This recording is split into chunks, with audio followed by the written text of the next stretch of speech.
Hello, back again. Okay, this time we're talking about suicide. And first of all, I actually think suicide is very normal. It's very normal that your mind might come in and suggest you take your own life.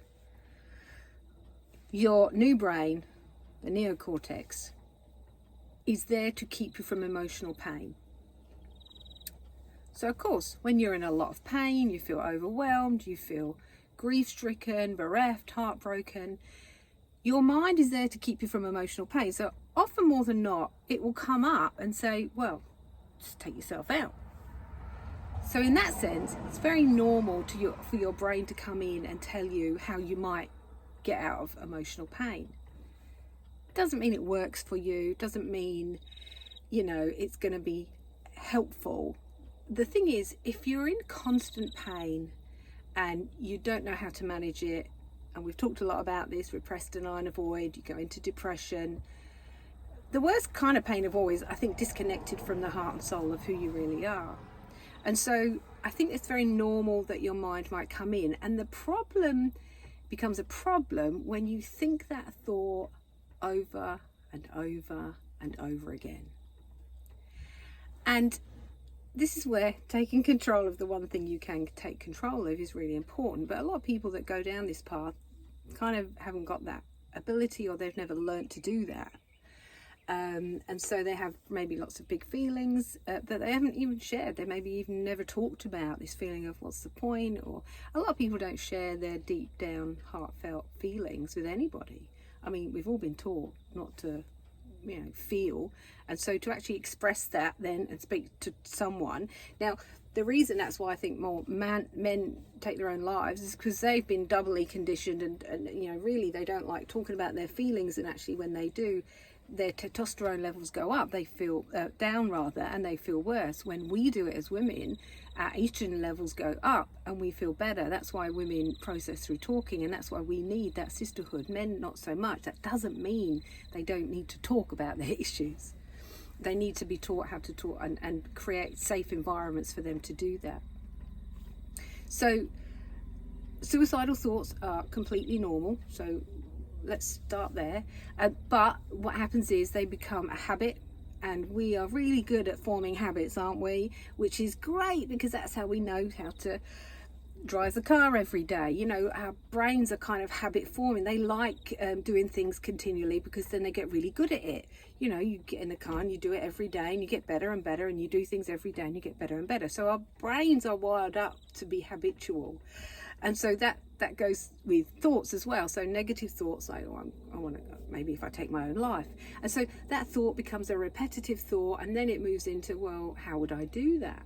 So your brain starts to come up with, how would I do that? Well, maybe I'll hang myself, maybe I'll get a gun and shoot myself, maybe I'll jump off a building. And that thought, becomes a belief that, and it keeps going and keeps going until eventually maybe, oh, well, I'll start selling everything and saying my goodbyes, or maybe just go do it. But you might have gone and done it either compulsively, maybe, you had a big night on the drink and you just went into a real deep place. And I think, it's got to have been there. But, when you're so under the influence, you had a big night, or maybe feeling really desperately sad, and you do it compulsively like that. Or it might be something you've thought about over months and years, and, maybe have some attempts, and the more you kind of try and you failed, the more you kind of, okay, well, next time I'll do it properly. So I think suicide is a very taboo subject. We don't really know how to talk about it and what to do with it. Now, I had the privilege of working as a Samaritan in the UK. It was kind of the first thing I ever did in terms of helping people or supporting people. And their thinking was that everyone has the right to take their own life. And that made for a very different conversation, because when I was in the UK, I would talk to people about they were feeling suicidal and why they were feeling suicidal and what was behind their suicide, what had brought them to that point and what kept them going. We actually weren't allowed to talk them out of it. In fact, if someone overheard us trying to guilt trip or talk someone out of killing themselves, or, saying things like, well, what about your kids? We were actually told to report people, and they would be asked to not work there anymore. So that was a very strong belief they had around, and that was, the whole program was designed to help people talk about it openly and honestly without having someone, try and talk them out of it. When I came to Australia, then they had a different kind of philosophy on whether people have the right to kill themselves, and they don't believe that. So if someone was threatening to take their own life and they couldn't say that they would stay safe, then obviously we had got the police involved, and we would perhaps send them around. A very different experience, two different philosophies talking about the same subject. I could honestly say I had much better conversations in the UK when I didn't have to worry about whether it was actually something that was going to happen, because we were mandated to report in Australia, not in the UK. So it took a lot of pressure off me as a person that was listening to somebody's story. So I suppose you have to understand, what do you think, what do you feel, what do you believe about suicide? And I think both. I think, yes, everyone has the right, this is their body and maybe they have the right, but if you're not in the right mind, then you might make a decision that, on another day might be very different. So I'm not on one or the other. I think there's a whole lot of grey in the middle there. So, but generally I feel like, this is our life, this is our body, and if we're in our right mind and we decide to take our own life, then who am I to say that was the wrong decision for them? I mean, it might have been the wrong decision for everybody else, and invariably it is, because when you kill yourself, you actually impact on everyone around you. It's I've worked with a lot of people that have had people take their own life, so I can see the legacy it leaves behind. I think it's interesting though that when you think about killing somebody else and you premeditate it and you think of the way you're going to do it, we call that murder. I think that's very interesting. But when we turn it back on ourselves, somehow it loses that, doesn't it? And this is why, people that killed themselves back in the day would put in prison. Now, I think that's, I don't agree with that at all. I think you'd have to be pretty desperate to start thinking that in the first place. And punishing someone even more after they've attempted suicide is that just doesn't work. But I am, and this is probably gonna not sit comfortably with some people, I don't know, and that's up to you how you sit with it. But anyway, I will often say to someone when they come in and they say, they're having thoughts of suicide, and I say they're normal, that's a normal thing for your brain to do, but if you keep thinking it, if you keep allowing that thought, what do you think is going to happen?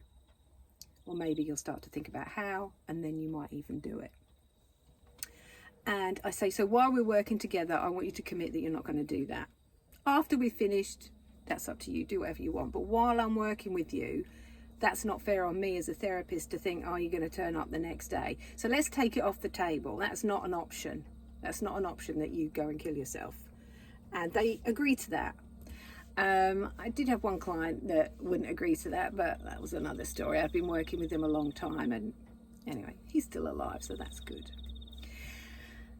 So I say to people, if I threatened to kill you, if I said, look, if you don't shut up, I'm going to take you out, how would you feel? Well, they'd feel scared, they'd feel worried, they'd feel anxious. I said, so imagine if I kept saying that to you every time you made a fuss or you caused a problem or you got upset, I would threaten to kill you. What would happen to you? Well, I'd withdraw, start to feel scared, alone, worried, anxious, abandoned. And I say to people, but that's what you're doing to you, and then you wonder why you feel like crap. See, if I thought having that thought was going to be helpful, I'd be like, knock yourself out. But it's not. It's not. You see, and if you keep doing it, it can almost become like an addiction. It's like the thought of not having to be here feels a little bit of relief, and you set up a pattern.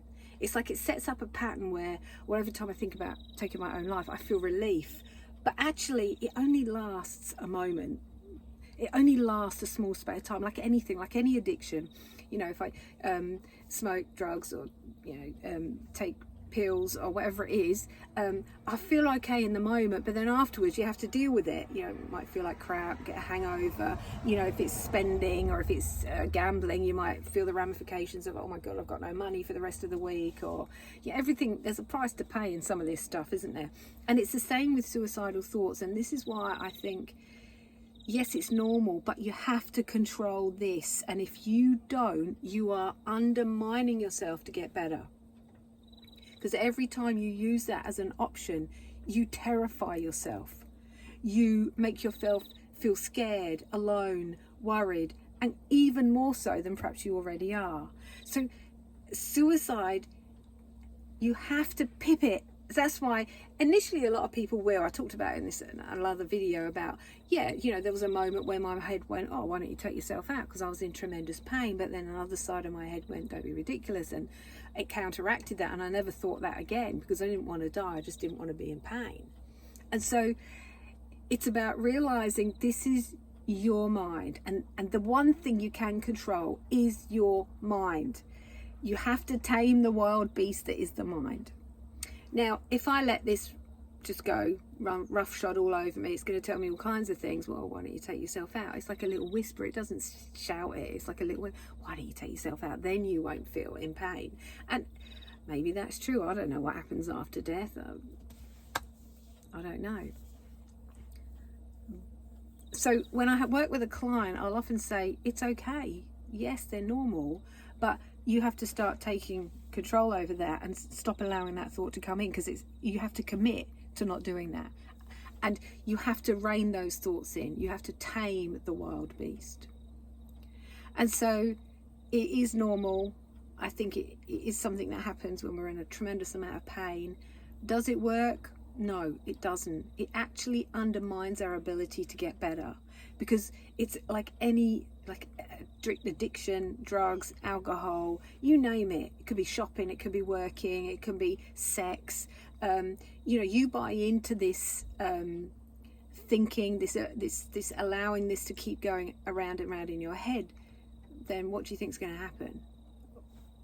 You know, it might not be today or tomorrow, but maybe in a month or a year or 2 years, if you keep thinking that thought. So you master this. You take control. You take every thought captive. So the thought comes in. Oh, I think I should. You take that thought captive. Is this thought working for me? No, it's not. Let it move on. I don't believe you can't control your thought. Thoughts will come in. I reckon 60 to 90,000 thoughts every day. I don't know how they come up with that figure, but anyway, thoughts will come in. That's what a good mind does. Your mind's like a computer. It's bringing in all this stuff, right? What you choose to buy into is the key. It's not about stopping the thoughts from coming. It's about, as you sit back and you watch that thought, oh, look, there's my mind telling me I should go kill myself. Oh, there's my mind telling me I'm a piece of shit. There's my mind. It's called diffusing. If you're working with ACT therapy, you'll recognize that term. You diffuse, so you differentiate from the thought and you see it for what it is, just a thought. Whether you let it stay in your head, ruminate, mull over it, meditate on it, well, that's up to you. You might not be able to stop those thoughts coming in, but you can certainly choose whether to let them hang around. And sometimes I say, you know, thoughts are like blackbirds or white doves, right? White doves are the good ones, blackbirds are the negative ones. And you recognize, oh, there's a blackbird sitting on my head, and you shake it off and let it pass on by. The white dove thoughts, they can land and they can stay. Okay, but you get to choose. You are the master of this system, and the more you take back the power over your mind, the less you'll be pushed around by that negative thinking, because and really you're threatening to murder yourself if you look at it like that. And you're the kind of person that would probably never hurt a flea. Now I'm quite a peace-loving, you know, I would never hurt a flea. I apologise to ants when I stand on them. And so the thought of hurting myself is, but people who are not aggressive, not like that, will consider taking themselves out, even though they wouldn't hurt a fly. So it's that anger turned inwards. It's that revenge. It's that rage turned inwards, and it's the most violent act in a way towards self. And it's about realizing you're the master of the system, and if you keep threatening by allowing those thoughts to stay inside your head, or I'm going to take you out, how do you think your heart's going to feel? You know, we talk about the child that is, you know, plays the part of the emotional part. So if you threaten to kill a child every day for the next 2 weeks, what do you think that child's going to feel like, or act like, or behave like? They're going to be terrified, they're going to be on edge, they're going to be scared, hypervigilant. And so you can't kind of get away with that thinking, because you will pay the price, and it won't be a good one, and so will your family or your friends. And you know, it just doesn't work. It really doesn't work. So I know a lot of people might advocate for allowing those thoughts. I don't. No, if I'm going to work with you, then that has to be off the table, otherwise I'm not working with you. And I think that's fair. That's fair on me as a therapist. I don't want to be worrying, are you going to rock up? No, you've committed to staying safe while we work together. And if after that, that's up to you. You do whatever you need to do. So I think it's important to be able to have these conversations about suicide. Everyone has them at some time. Not everyone, but most people might have had a thought pop in. You know, I think it's very normal. We need to destigmatize suicide. We need to start talking about it. We need to have open conversations about why, and because I think even, I had this thought of suicide. Oh my God, what does that mean? Well, it doesn't mean diddly squat unless you say it does. But I tell you what it does mean. You keep having it, and you go into the how and the, you know, when's it going to happen? Then obviously, you know, it's like a thought. And of course, the danger point is the plan, because once you thinking is just a thought, it doesn't mean you're actually going to do it. But when you start to plan it, well, that's another whole other stage. And I remember, you know, when I was learning to work with people who are suicidal, it's like, you know, if you think about going on holiday, you could think about it for the next 20 years. But if you plan to go on holiday, you're going to go on holiday. And it's the same with suicide. If you think about suicide and then you plan it, then you're more likely to do it. So that's why, you know, planning to do it is a dangerous place, because, well, you know, you're probably maybe going to work that out. And this is such a subject that it brings up a lot of shame and blame, and it just has such a impact on everyone, you know, when this does happen. And it's tragic, you know, absolutely tragic. But I get it. I get it all at the same time. I have a lot of compassion that feel that way, and I've worked with quite a few clients who actually quite addicted. You know, a lot of them it's a coping mechanism, because when they think about taking their own life, it gives them a little reprieve. It doesn't last long, like any addiction doesn't, but it gives them that little reprieve, and they're a little bit loath to give that up. Somehow it kind of, you know, it works for them. It's a tricky one. It's a tricky one, but let's start having conversations. You know, if you're worried about someone, ask them. Obviously, I know this is hard. Ask them, and then put them in touch with someone that, you know, lifeline. You know, let them talk to someone. Encourage them to go see a therapist, but realize you can't make them. You can't force them to want to live. You can't make them want to live. And if someone's intent, you know, it doesn't matter what you do, sometimes they'll find a way. But before they get to that point, let's start with, you know, what you can do, which is help them to control this and realize the impact of allowing that thought to keep rolling around in their head is going to have on them down the track. Anyway, we'd love to hear some thoughts about what other people think about that, and perhaps share some of the feelings they have about, or thoughts about, what suicide has, how it's impacted you, and if you've struggled. It's a big one, not easy. Anyway, thank you for listening. Just a short one today, but yeah, it's a big subject, so we could talk about it. We've just scratched the surface, really. But anyway, I'll leave it there. Thank you for listening. Bye for now. Bye.